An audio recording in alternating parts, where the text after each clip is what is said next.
On se retrouve du coup pour le dépouillement. C'est une étape qui est publique et qui peut être soit à distance, soit en présentiel et qui va consister en fait à réunir les membres du bureau de vote, puis d'autres acteurs de l'élection ou du scrutin pour qu'on puisse déverrouiller les urnes et accéder aux résultats. On va du coup ensuite assister au niveau des contrôles qui ont été effectués par le système. Le système en fait vient contrôler ce qu'on appelle des empreintes numériques qui vont nous servir à attester que l'urne est bien restée intègre. Et on va avoir donc des contrôles automatiques qui sont effectués par le système et puis des contrôles aussi manuels qui sont effectués par les membres du bureau de vote.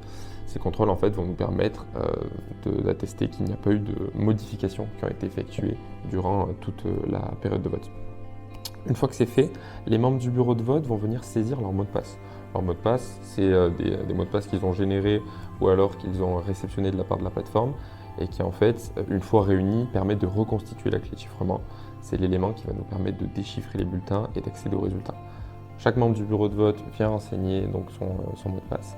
Et puis après, on passe sur le dernier élément de cette étape qui est la saisie des observations et des réclamations par les membres du bureau de vote qui seront après inscrites dans les procès-verbaux de l'élection.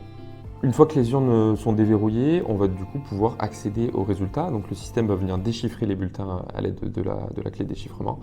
Et on va avoir un tableau avec toutes les statistiques. Donc le nombre d'élus, le nombre d'électeurs qui ont participé à l'élection, le taux de participation, le quorum, donc c'est-à-dire si jamais il y a des règles spécifiques sur l'élection en cours, tout est édité dans ce tableau de statistiques.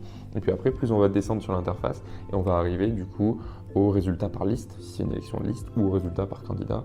Si c'est des élections de candidats, on peut avoir aussi des résultats sur des résolutions, si jamais c'est ce type de scrutin qui est appliqué sur la plateforme. Une fois qu'on arrive tout en bas de la page, on va avoir le détail des calculs d'attribution. Le détail des calculs d'attribution, le détail des calculs en fait, qui sont effectués par le système de manière automatique. Et ça nous permet en fait, de retracer comment le système a attribué les sièges ou a attribué les résultats. Une fois que les résultats ont été donnés, on passe à la signature des documents. La signature des documents, elle est effectuée par les membres du bureau de vote. Et là, il y a plusieurs manières de procéder. Soit de manière assez traditionnelle, on fait une signature manuelle, ils impriment les documents et puis ils signent. Soit la plateforme propose de le faire de manière électronique. C'est quand même très très pratique parce que souvent on a beaucoup de documents à vérifier. On leur envoie un lien avec une interface où ils peuvent vérifier chaque document. Et puis une fois qu'ils ont fait ces vérifications-là, ils ont la possibilité de cliquer sur un bouton pour signer électroniquement.